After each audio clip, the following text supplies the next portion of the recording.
நமது ஜெபம் டிவியில் புதிய தரிசனம். கர்த்தருடைய குடும்பத்துல இருக்கக்கூடிய உறுப்பினராக இருக்கக்கூடிய நபராக இருந்தா நம்ம எங்க இருந்து வந்தோமோ திரும்ப அந்த இடத்திற்கு போக மாட்டோம். Every Saturday, New Vision program at 9:30 p.m. only on ஜெபம் டிவி. எடுத்துக்கொள்வோம். உபாகமத்தின் புஸ்தகம் 4ஆம் அதிகாரம் 31வது வசனம். உன் தேவனாகிய கர்த்தர் இரக்கமுள்ள தேவனாய் இருக்கிறபடியால் அவர் உன்னை கைவிட மாட்டார், உன்னை அழிக்கவும் மாட்டார். உன் பிதாக்களுக்கு தாம் ஆணையிட்டு கொடுத்த உடன்படிக்கையை அவர் மறக்கவும் மாட்டார். இரக்கமுள்ள தேவன், நம்மை மறக்காத தேவன், நம்மை அழிக்காத தேவன். இப்படிப்பட்ட தேவனை நாம் இன்னும் அவருடைய பரிசுத்தத்தை, அவருடைய வல்லமையை, அவருடைய கிருபைகளை, அவருடைய ஆசீர்வாதத்தை சுதந்தரிக்கணும் அப்படின்னா அவர் செய்த நன்மைகளை நாம் நினைக்க வேண்டும். திரும்ப ஆண்டவர் இடத்துல போகணும். மூன்றாவது, என்னானாலும் சரி இந்த இயேசுவை விட்டு, இந்த ஆண்டவர் விட்டு நான் பின்வாங்க மாட்டேன் என்று உறுதியாய் அவரை பற்றி கொள்ளும் போது இந்த இரக்கமுள்ள தேவனுடைய இரக்கம் மாத்திரமல்ல, நாம் நினைத்து பார்க்க முடியாத ஒரு ஆசீர்வாதத்தை இந்த ஆண்டவராகிய கர்த்தர் கொடுப்பார். என்ன தராரு? அவருடைய அன்பு, அவருடைய இரக்கங்கள், அவருடைய தயவு, பாவ மன்னிப்பு. இது நம்முடைய வாழ்க்கையில் ஒரு வஸ்திரத்தை போல அது சுற்றி கொள்ளுகிறது. மகிமையுள்ள வஸ்திரம். இந்த மகிமையுள்ள வஸ்திரம் ஒரு கிறிஸ்தவனுடைய வாழ்க்கையில் பெரிய காரியங்களை கொண்டு வரும். பெருத்த ஆசீர்வாதத்தை சுதந்திரிக்கும்படியாக இந்த மகிமையுள்ள வஸ்திரம் செய்யும். அல்லேலூயா. எப்படி இந்த மகிமையுள்ள வஸ்திரம் ஒரு கிறிஸ்தவனுடைய வாழ்க்கையிலிருந்து கழண்டு போகிறது, எப்படி மறைந்து போகிறது? முதலாவது, இந்த காரியத்திலலாம் நம்ம நிறைய முறை நாம் பார்த்துருக்கிறோம். முதலாவது சந்தேகம், இரண்டாவது கடினமுள்ள இருதயம், மூன்றாவது தவறான ஆசை. தவறான ஆசை ஒரு மனிதனுடைய வாழ்க்கையில் கடந்து வரும்போது மகிமையுள்ள வஸ்திரம் அவனிலிருந்து கடந்து போகிறது. பலவிதமான தவறான ஆசைகள். லூக்கா எழுதின சுவிசேஷம் 3ஆம் அதிகாரம் 12ஆம் வசனத்திலிருந்து 14ஆம் வசனமுடைய வேகமாக இந்த வார்த்தைகளுக்கு நேராக நாம் கடந்து வரலாம். ஆயக்காரரும் ஞானஸ்நானம் பெற அவனை நோக்கி, போதகரே, நாங்கள் என்ன செய்ய வேண்டும் என்று கேட்டார்கள். அதற்கு யோவான் ஸ்நானகன் அவர் சொல்றாரு, உங்களுக்கு கட்டளையிட்டு இருக்கிறதற்கு அதிகமாய் ஒன்றும் வாங்காதிருங்கள் என்றார். அப்படின்னா என்ன அர்த்தம்? அப்படின்னா என்னங்க அர்த்தம்? நீங்கள் சம்பளத்திற்கு மேலே இந்த ஒரு காரியத்தையும் நீ வாங்காத. சம்பளத்திற்கு மிஞ்சி நம்ம வாங்குறது அது என்னவாக மாறுகிறது? அது லஞ்சமாக மாறுகிறது. அது தவறான ஆசை. அது என்ன செய்யுது? மகிமையுள்ள வஸ்திரம் நம்முடைய வாழ்க்கையிலிருந்து கழண்டு போகும்படியாக செய்கிறது. என் பிரியமான தேவஜனமே, நம்முடைய வாழ்க்கையில் எப்படி பிசாசு உள்ள நுழைந்து எப்படி நம்முடைய வாழ்க்கையை அழித்து விடுவான் என்று நம்ம யோசித்து கூட பார்க்க முடியாது. சின்ன மீனை போட்டு பெரிய ஆசீர்வாதத்தை இழக்கும்படியாக பிசாசு செய்வோம். ஒன்றுமே இல்லை, சின்ன சின்ன காரியங்களை கொடுத்து.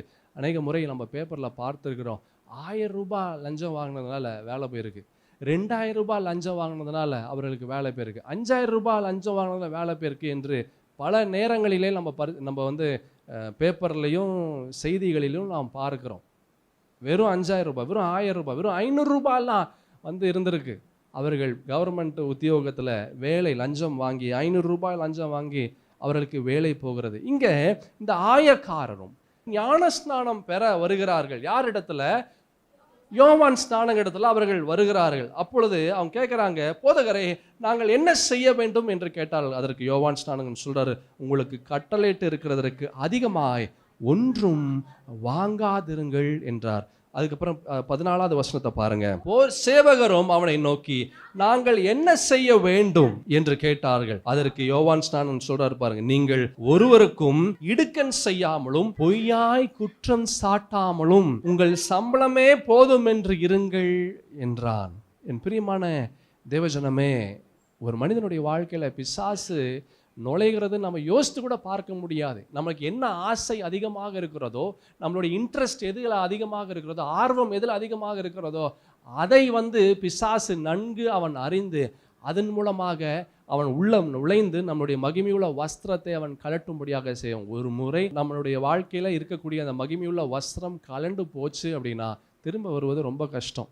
அல்லேலூயா. கர்த்தருடைய அன்பு நம்மை விட்டு போச்சு, ஆண்டவருடைய இரக்கங்கள், ஆண்டவருடைய தயவு, பாவ மன்னிப்பு இது போயிடுச்சுன்னா அவ்வளோதான். ஈஸி டார்கெட், பிசாசுக்கு ஈஸி டார்கெட்டாக இருப்போம். ஈஸி டார்கெட்னா சுலபமாக நம்மளை அடித்து கீழே சாய்க்கக்கூடிய ஒரு நிலை கடந்து வந்துடும். 1 தீமோத்தேயுவின் புஸ்தகம் 6ஆம் அதிகாரத்தில் 6வது வசனத்திலிருந்து, போதும் என்கிற மனதுடனே கூடிய தேவ பக்தியே மிகுந்த ஆதாயம், உலகத்தில் நாம் ஒன்றும் கொண்டு வந்ததில்லை, இதிலிருந்து நாம் ஒன்றும் கொண்டு போவதில்லை என்பது நிச்சயம். உலகத்தில் யாரும் ஒரு அம்மா வயிற்றுல இருந்து ஒரு பிள்ளை வரும்போதே 20 சவரன் நகையோட, இல்லை கையில் ஒரு 2000, 10,000, 5000தோட அப்படியே அம்மா வயிற்றுலேருந்து ஒரு குழந்தை வருதா? எதுவுமே இல்லை. திரும்ப போகும்போதும் இதே நிலைமை தான். எத்தனை தான் செயின், எத்தனை தான் வாட்சு, இல்லை என்ன தான் நீங்கள் எவ்வளோ அலங்காரமான உடைகளை உடுத்தி நம்ம கல்லறையில் நம்ம அடக்கம் செய்தாலும் எதுவுமே, எல்லாமே என்ன இருக்கும்? அங்கே தான் இருக்கும். இன்னும் சொல்லப்போனால் நகையும் வாட்சும் இருந்ததுன்னா அந்த வெட்டியான என்ன செய்கிறாங்க? அவங்க தோண்டி அதை எடுத்து கொண்டு போகிறார்கள். இப்படி அநேக கேஸ் நடந்திருக்குது, பல விஷயங்கள் நடந்திருக்குது. மூக்குத்தி முதற்கொண்டு கூட எடுத்துடுறாங்க. வாட்சு, எதுவுமே, நல்ல ஷூ அதையும் எடுத்துடுறாங்க. என்ன ஒரு கொடூரமான ஒரு நிலை! என் சகோதரா சகோதரி, பரிசுத்த வேதத்தில் சொல்ல, உலகத்திலே நாம் ஒன்றும் கொண்டு வந்ததில்லை, இதிலிருந்து நாம் ஒன்றும் கொண்டு போவதில்லை என்பது நிச்சயம். நம்மளுக்கு ஆசை, மனிதர்களுக்கு ஆசை அதிகமாக கடந்து வருகிறது. ஆசை, if one want is satisfied, soon another want arises. அதாவது எக்கனாமிக்ஸில் சொல்லக்கூடிய ஒரு கட்டளை, ஒரு லா. ஒரு மனிதனுக்கு ஒரு தேவை பூர்த்தி செய்த உடனே அடுத்த தேவை அவனுக்குள்ளாக கடந்து வருகிறது. இந்த தேவைகள் அதிகமாகும் போது பிரச்சனைகள் அதிகமாகுது, பிரச்சனைகள் அதிகமாகும் போது பாவங்கள் அதிகமாகுது, பாவங்கள் பெருகும் போது அந்த இடத்துல ஆண்டவர் விலகக்கூடிய ஒரு நிலை கடந்து வருகிறது. அல்லேலூயா. நீங்கள் அதே அதிகாரத்தில் 11-12 பாருங்க. நீயோ தேவனுடைய மனுஷனே, இவைகளை விட்டு ஓடி நீதியையும் தேவ பக்தியையும் விசுவாசத்தையும் அன்பையும் பொறுமையையும் சாந்த குணத்தையும் அடையும்படி நாடு. போதும், அந்த வசனத்தை வாசிங்க. இவைகளை விட்டு ஓடி நீதிய தேவ பக்திய விசுவாசத்தை அன்பை பொறுமையை சாந்த குணத்தை அடையும்படி நாடு. ஏன்? இதெல்லாம் இருந்ததுன்னா தவறான எண்ணங்கள் வராது, இதெல்லாம் இருந்தால் தவறான ஆசைகள் வராது, இதெல்லாம் இருந்தால் அவனுடைய கவனம், அவனுடைய யோசனைகள் இது சிதறாகது, இது வேற எங்கேயும் திசை மாறாது. இது எங்கே கொண்டு போகுது? ஆண்டவருக்கு நேராக, கிறிஸ்துவுக்கு நேராக, பரிசுத்த தேவனுடைய வார்த்தைக்கு நேராக இது கடந்து வருகிறது. 12வது வசனத்தை பார்த்தீங்கன்னா, விசுவாசத்தின் நல்ல போராட்டத்தை நீ போராடு, நித்திய ஜீவனை பற்றிக்கொள், அதற்காகவே நீ அழைக்கப்பட்டாய். அநேக சாட்சிகளுக்கு முன்பாக நல்ல அறிக்கை பண்ணினவனுமாய் இருக்கிறா. என்ன ஒரு அழகான ஒரு விஷயம் பாருங்களேன். விசுவாசத்தின் நல்ல போராட்டத்தை போராடு, நித்திய ஜீவனை நீ பற்றிக்கொள், அதற்காக தான் நீ அழைக்கப்பட்டிருக்கிற. நீங்களும் நானும் அதற்காக தான் அழைக்கப்பட்டிருக்கிறோம். என் பிரியமான தேவஜனமே, என் சகோதரா சகோதரி, கர்த்தருடைய உன்னதமான பரிசுத்தமுள்ள வார்த்தையை சுமந்து செல்கிற சரீரங்கள் தான் இந்த சரீரங்கள். இந்த சரீரத்திற்குள்ளாக ஆண்டவருடைய சுவாசம் இருக்கிறது. இந்த சுவாசம் ஆண்டவருக்கு நேராக தான் நம்மளை கொண்டு போகணும். ஆனால் இந்த சுவாசம் நம்ம ஆண்டவருக்கு நேராக கொண்டு போகாமல் உலகத்தின் பல காரியத்திற்கு நேராக கொண்டு போகிறது. அதான் அப்போஸ்தலனாகிய பவுல் தீமோத்தேயுக்கு ரொம்ப அழகான ஒரு காரியத்தை அவர் சொல்கிறாரு. நீயோ தேவனுடைய மனுஷனே, இவைகளை விட்டு ஓடு. இதெல்லாம் வேண்டாம், இந்த உலகத்தின் காரியங்கள் வேண்டாம். இந்த உலகத்தின் காரியங்கள், தவறான எண்ணங்கள், தவறான ஆசைகள், பலவிதமான காரியங்கள் கொண்டு வந்து ஆண்டவருடைய மகிமையுள்ள வஸ்திரம் உன்னுடைய வாழ்க்கையிலிருந்து, உன்னுடைய சரீரத்திலிருந்து விலகும்படியாக செய்யும். இந்த காரியத்தை நீ செய்யாதே. அல்லேலூயா. என் பிரியமான தேவஜனமே, being content in what we have, என்ன இருக்கோ அதில் சந்தோஷமாய் நான் திருப்தியாக இருக்கிறது. என்ன நம்மக்கிட்ட இருக்குது? ஆண்டவர் நம்மளோட இருக்கிறார். அல்லேலூயா. நம்ம இந்த ஃபாஸ்டிங் ப்ரேயர் ஒரு அழகான ஒரு வார்த்தையை நாங்கள் ஒரு சில வாரங்களாக பார்த்து கொண்டு இருக்கிறோம். என்ன அப்படின்னா, உனக்கு உள்ளதை நான் வருமளவும் பற்றி கொண்டிரு. உனக்கு உள்ளதை நான் வருமளவும் பற்றி, உனக்கு என்ன நான் கொடுத்துருக்கிறேனோ, உனக்கு என்ன ஆசீர்வாதம் நான் கொடுத்துருக்கிறனோ, உனக்கு என்ன கிருபைகளை நான் கொடுத்துருக்கிறனோ, உனக்கு என்ன வாழ்க்கையை நான் கொடுத்துருக்கிறனோ, உன்னை என்ன நிலையில் நான் வைத்திருக்கிறனோ, அதை நீ பற்றிக்கொள். நான் வரும் அளவும் பற்றிக்கொள். அப்படி நீ பற்றி கொண்டா நான் உன்னை நீ நினைத்து பார்க்க முடியாத ஆசீர்வாதத்திற்குள்ளாக உன்னை நான் உயர்த்துவேன். அல்லேலூயா. நம்ம பார்த்தோம் உபாகமத்தின் புஸ்தகத்தில், இந்த வருஷத்தினுடைய ஆரம்பத்தில் பார்த்தோம், 4ஆம் அதிகாரம் 31வது வசனம். உன் தேவனாகிய கர்த்தர் அவர் இரக்கமுள்ள தேவனாய் இருக்கிறபடியால் அவர் உன்னை கைவிட மாட்டார், உன்னை அழிக்க மாட்டார். உன் பிதாக்களுக்கு தாம் ஆணையிட்டு கொடுத்த உடன்படிக்கையை அவர் மறக்கவும் மாட்டார். இரக்கமுள்ள தேவனிடத்துல ஒரு மனிதன் அவன் திரும்பும்போது எப்படி அந்த இளைய குமாரன் தன்னுடைய தகப்பனிடத்துல அவன் போனானோ, அப்படி போகும்போது நீங்கள் லூக்காளுதின சுவிசேஷம் 15ஆம் அதிகாரத்தில் பார்க்கலாம். இப்போ வாசிக்க வேண்டாம். எப்படி அந்த இளைய குமாரன் தன்னுடைய தகப்பனிடத்துல அவன் போனானோ, அந்த தகப்பன் என்ன செய்தார்? அவர் ஓடி வந்து ஒரு உயர்ந்த வஸ்திரத்தை அவன் மீது அவர் உடுத்திவித்தார். அவன் மீது போட்டார் உயர்ந்த வஸ்திரம். அதுபோல தான் இந்த ஆண்டவர் இடத்துல நாம் திரும்பி வரும்போது இந்த ஆண்டவர் நமக்கு என்ன செய்கிறாரு? ஹி கிவ்ஸ் அ ரோப், ஒரு மகிமையுள்ள வஸ்திரத்தை நமக்கு கொடுக்கிறார். ரெண்டாவது, அந்த தகப்பன் அந்த இளையகுமாரனுக்கு என்ன கொடுக்கிறாரு? ஒரு மோதிரத்தை அவர் போடுகிறார். He puts a ring in his finger. மோதிரம். ரெண்டாவது, நம்ம கிட்டத்தட்ட 10 மாதம் வஸ்திரத்தை பார்த்தோம். இப்போ ரெண்டாவது மோதிரம். மோதிரம் அப்படின்னா ரிஸ்டோர்டு என்று அர்த்தம், ஐடென்டிட்டி என்று அர்த்தம். அடுத்தது பிலாங்ஸ் டு த ஃபேமிலி என்று அர்த்தம். ரிஸ்டோர்டு அப்படின்னா திரும்பவும், ரிஸ்டோர்டுனா திரும்பவும், ஐடென்டிட்டி அப்படின்னா அடையாளம் என்று அர்த்தம். பிலாங்ஸ் டு த ஃபேமிலி அப்படின்னா குடும்பத்தில் ஒருவன் என்று அர்த்தம். பிலாங்ஸ் டு த ஃபேமிலினா குடும்பத்தில் ஒருவன். இதெல்லாம் என்ன அப்படின்னா மோதிரம் என்பதற்குரிய ஆவிக்குரிய ஒரு அர்த்தம். எல்லாம் இழந்து அவன் ஓடி வருகிறான், வேதனையோடு வருகிறான், பலவிதமான குழப்பத்தோடு, பலவிதமான கேள்விகளோடு, வேதனையோடு, கண்ணீரோடு, அவமானத்தோடு வரான். அந்த தகப்பன் தூரத்தில் பார்த்து அவர் ஓடி வந்து ஒரு உயர்ந்த வஸ்திரத்தை அவர் கொடுக்கிறார்.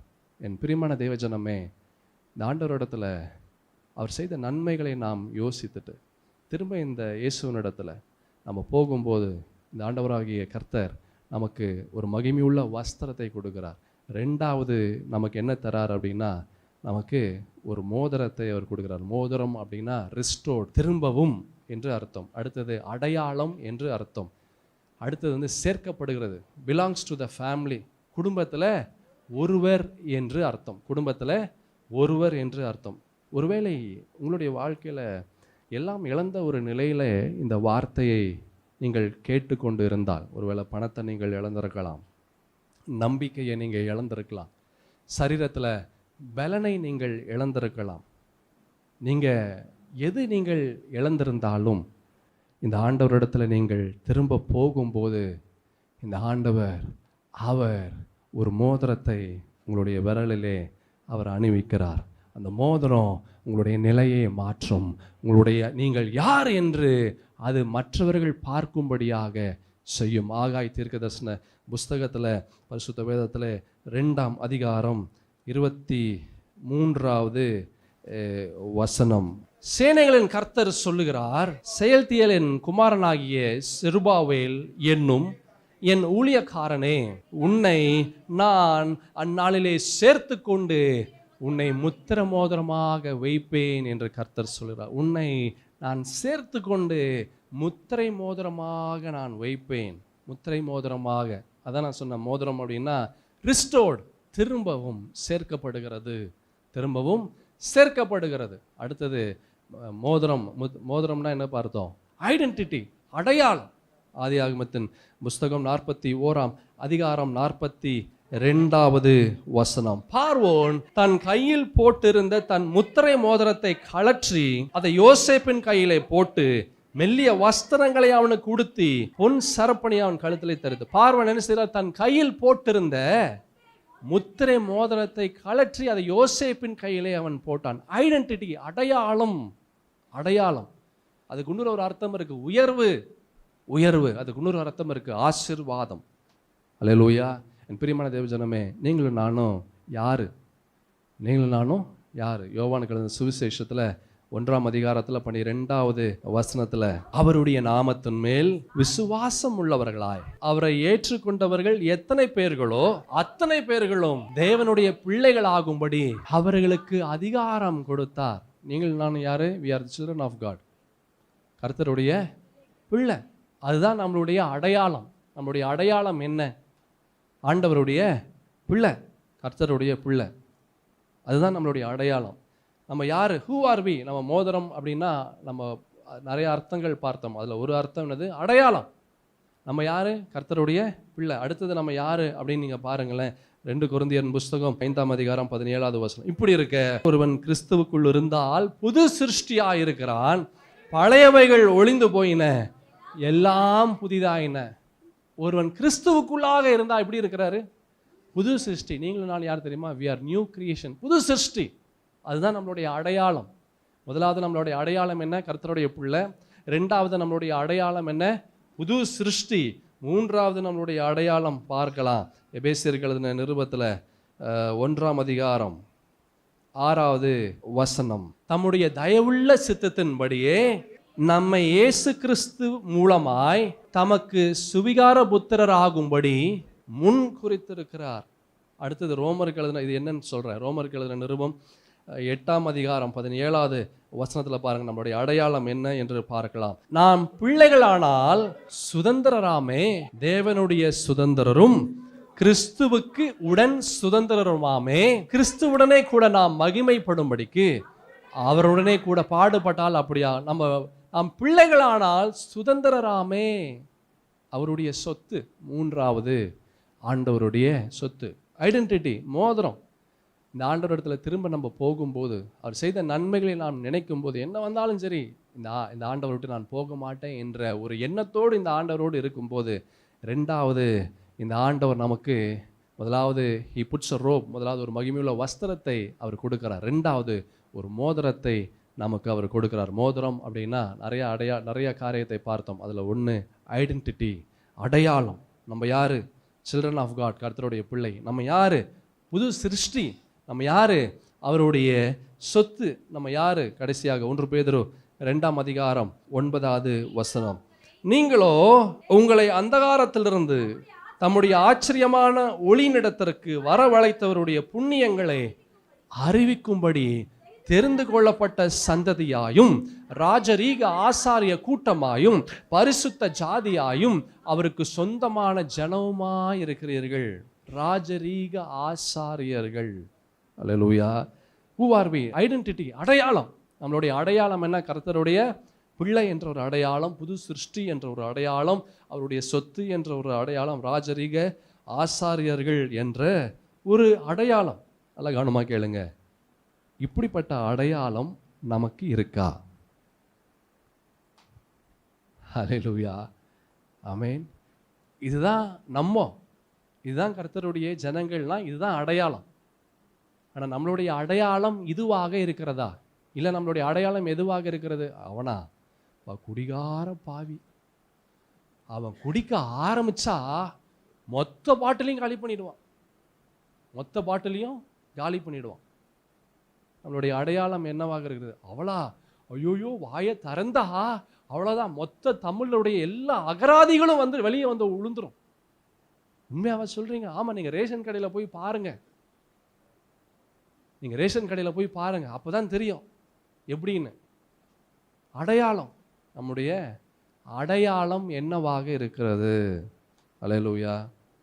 அப்போ பார்த்தோம், மோதிரம் அப்படின்னா ரெஸ்டோர்டு, திரும்பவும் சேர்க்கப்படுகிறது. 2வது ஐடென்டிட்டி, அடையாளம். 3வது ஒன்று பார்த்தோம். என்ன பார்த்தோம்? குடும்பத்திற்குள்ளாக, குடும்பத்தில் ஒருவராக சேர்க்கப்படுகிறது என்றது. Belongs to the family. குடும்பத்தில் ஒருவராக சேர்க்கப்படுகிறது. நம்ம ஆண்டவருடைய குடும்பத்தில் இருக்கிறோமா? ஆண்டவருடைய குடும்பத்தில் நம்ம இருக்கிறோமா? இல்லை ஆண்டவருடைய குடும்பத்திலிருந்து நம்ம விலகி இருக்கிறோமா? நம்ம எப்படி இருக்கிறோம்? he puts a ring. அவர் ஒரு மோதிரத்தை அவர் அணிவிக்கிறார். மோதிரம் அப்படின்னா என்னது? ரிஸ்டோர்டு, திரும்பவும். அடுத்தது அடையாளம், ஐடென்டிட்டி. 3வது என்ன பார்த்தோம்? பிலாங்ஸ் டு த ஃபேமிலி, கர்த்தருடைய குடும்பம். கர்த்தருடைய குடும்பத்தில் இருந்தால் நம்ம எங்கே இருந்து வந்தோமோ திரும்ப அந்த இடத்திற்கு போக மாட்டோம். அல்லேலூயா. கர்த்தருடைய குடும்பத்தில் இருக்கக்கூடிய உறுப்பினராக, இருக்கக்கூடிய நபராக இருந்தால் நம்ம எங்கேருந்து வந்தோமோ திரும்ப அந்த இடத்திற்கு போக மாட்டோம். அப்படின்னா பழைய வாழ்க்கைக்கு போக மாட்டோம். கர்த்தருடைய குடும்பத்தில் இருந்தால் பழைய சுவாபங்கள் நமக்கு இருக்காது, பழைய எண்ணங்கள் நமக்குள்ளாக இருக்காது, பழைய சிந்தனைகள் நமக்குள்ளாக இருக்காது. ஒரு சமயம் இந்த கேரளாவுக்கு நாங்கள் சென்றிருந்தோம் ஒரு சில வருடங்களுக்கு முன்பதாக. அப்போது காரில் போயிட்டே இருந்தோம். அது பேர் மறந்துட்டேன் நான். அந்த இடம் நல்ல ஒரு பேர், அந்த இடம் பேர் எனக்கு தெரியல. தேக்கடி வழியாக தான் அந்த ரூட்டு. நம்ம சிஸ்வாஸ் சபை இருக்குது, அந்த தேக்கடி வழியாக தாங்கன்னு போனோம். அங்கே ஒரு டீ கடை இருந்தது. அந்த டீ கடையில் நின்று வாகனத்தை ஓட்டினவர்கள், என்னோடு பயணித்தவர்கள் டீ குடிச்சிடலாம் அப்படின்னாங்க. சரின்னு சொல்லிட்டு அவர்கள் எல்லாம் இறங்கி டீ குடித்துட்டு இருந்தாங்க. அப்போது நான் எல்லாரும் வெளியே நின்றுட்டு இருந்தோம். அந்த டீ கடையில் ஒரு வசனம் இருந்தது. மலையாளத்தில் இருந்தது, இங்கிலீஷில் இருந்தது, தமிழில் இருந்தது. 3 இதில் அந்த வசனம் இருந்தது. அப்போ நான் பார்த்து கேட்டேன், நீங்கள் கிறிஸ்டியனா? ஆமாங்க கிறிஸ்டியனு. அப்படி எந்த சர்ச்சுக்கு போகிறீங்க அப்படின்ட்டு ஒரு சர்ச்சில் பக்கத்தில் இருக்க ஒரு சபைக்கு சொன்னார். பென்டிகாஸ்ட் சபையை பற்றி தான் அவர் சொன்னார். அந்த சபைக்கு தான் நான் போகிறேன். எல்லாம் சந்தோஷமாக நான் அப்படி இப்படி நீங்கள் யாருங்க சொன்னார், எங்கள் சர்ச் இருக்கும். அப்படியே அவர் பாஸ்டர் ரொம்ப சந்தோஷம். அன்றைக்கி நான் டீக்கு அவர் காசே வாங்கலை.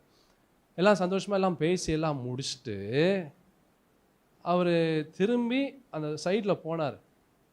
சரி போயிட்டு நாங்களாம் காரில் உட்காந்துட்டு இருந்தோம். ஏன் உட்காந்துட்டு இருந்தோம்னா, எங்களுக்கு வழிகாட்டுக்கக்கூடிய நபர் வரல. அவர் வரேன்னு சொன்னார், இன்னும் வரல, வெயிட் பண்ணிட்டு இருக்கோம். டக்குன்னு பின்னாடி போய் அந்த ஆள் எங்கடா அவர் காணமேன்னு சொல்லிட்டு திரும்பி பார்த்தா பின்னாடி பீடி பிடிச்சிட்டு இருக்கிறாரு.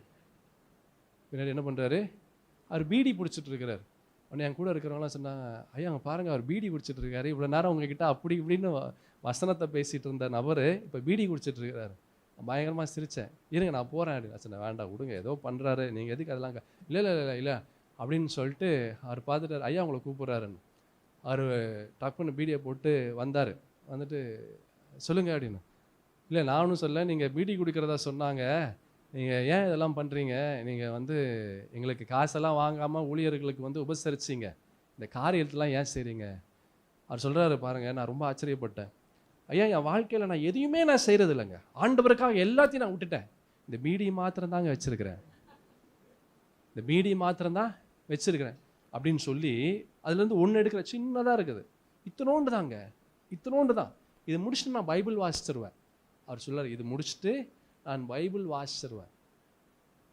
அநேகர் அப்படி தான் இருக்கிறாங்க. பாவத்தையும் செய்து விட்டு ஓடி போய் முட்டிக்கால் போட்டு, ஆண்டவரே என் பாவத்தை மன்னிச்சிருங்க, ஐயோ இனிமேல் நான் செய்ய மாட்டேன், இனிமேல் இந்த தவறு நான் செய்ய மாட்டேன். எப்போ அந்த பாவம் மன்னிப்பு வரைக்கும் மறுபடியும் அடுத்த தடவை மறுபடியும் ஒரு சில நேரத்திலே இல்லை ஒரு சில நாட்களே மறுபடியும் அதே தவற கிறிஸ்தவர்கள் செய்கிறாங்க. வசனம் ரொம்ப அழகாக இருக்குது. நம்ம யாரு?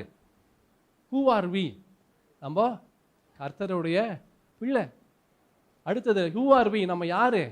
புது சிருஷ்டி. நம்ம யாரு? ஆண்டவருடைய சொத்து. நம்ம யாரு? ராஜரீக ஆசாரியர்கள். இதுதான் நம்ம. ஆனால் இப்படி நம்மளுடைய வாழ்க்கை இருக்கிறதா?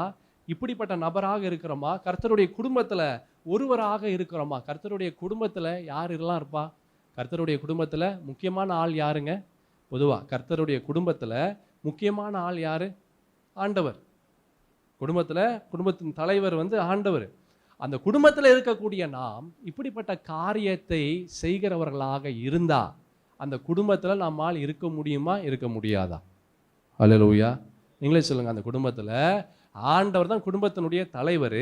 அந்த குடும்பத்தினுடைய தலைவர் இருக்கக்கூடிய குடும்பத்தில் நம்ம இருக்கணும் அப்படின்னா இப்படிப்பட்ட ஒரு தன்மைகள், இப்படிப்பட்ட சுவாபத்தோடு அந்த குடும்பத்துக்குள்ளாக இருக்க முடியுமா, இருக்க முடியாதா?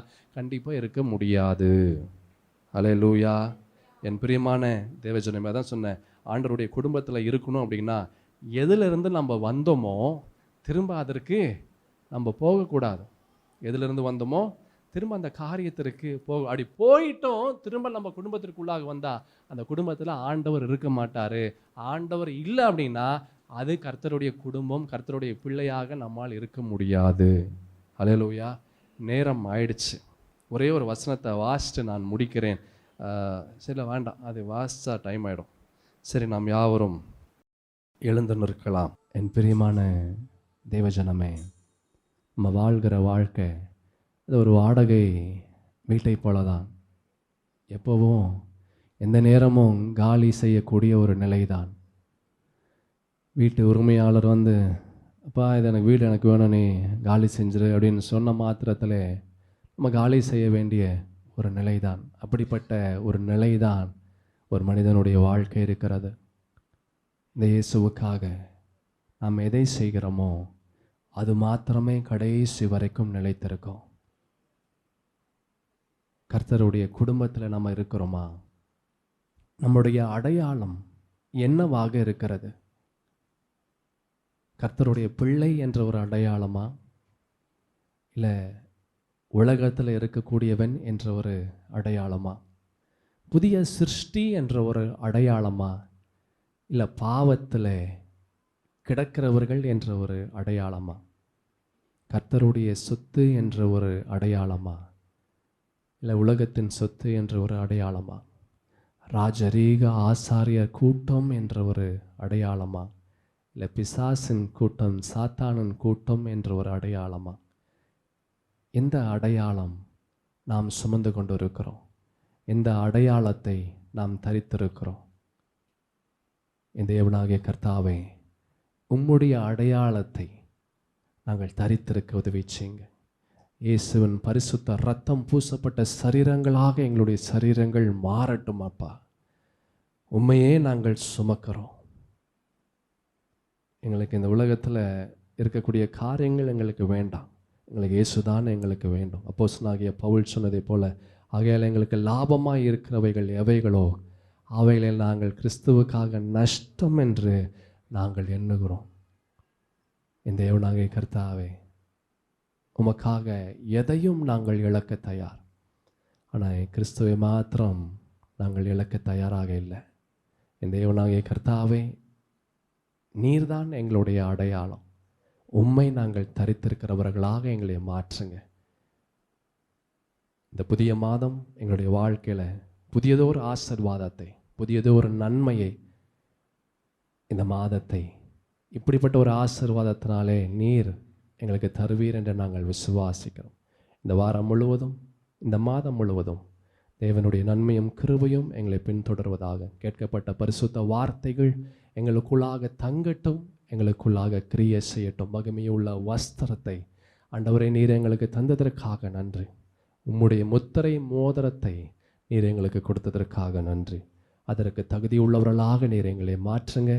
கடைசி வரை தகுதி உள்ளவர்களாக நாங்கள் நிலைத்திருக்க உதவியாக, துணையாக நிற்பீராக. இயேசு கிறிஸ்துவின் பரிசுத்தமுள்ள வல்லமையுள்ள நாமத்தில் இந்த ஜெபத்தை எடுக்கிறேன் நல்ல பிதாவே, ஆமேன்.